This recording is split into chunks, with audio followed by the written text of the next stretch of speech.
டெல்லி சட்டசபையை கலைக்க governor Najib junk அளித்த பரிந்துரைக்கு மத்திய அமைச்சரவை ஒப்புதல் அளித்துள்ளது.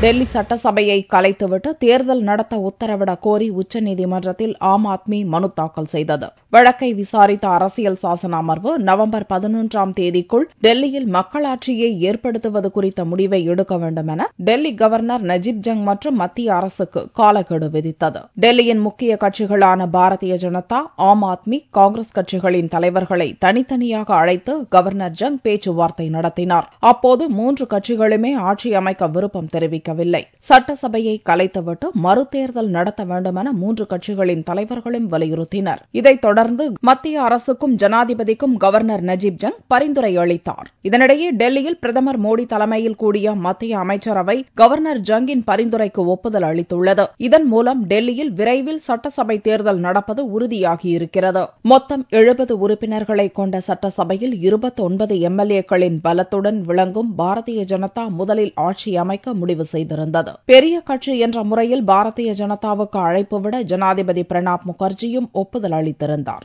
ஆனால் மகாராஷ்டிரா மற்றும் ஹரியானாவில் தனித்து போட்டியிட்டு ஆட்சியை பிடித்த உற்சாகத்தில் இருக்கும் பாரதிய ஜனதா டெல்லியிலும் முழு பெரும்பான்மையுடன் ஆட்சி அமைக்கும் நோக்குடன் தேர்தலை சந்திக்க தயார் என்று திங்களன்று அறிவித்தது குறிப்பிடத்தக்கது.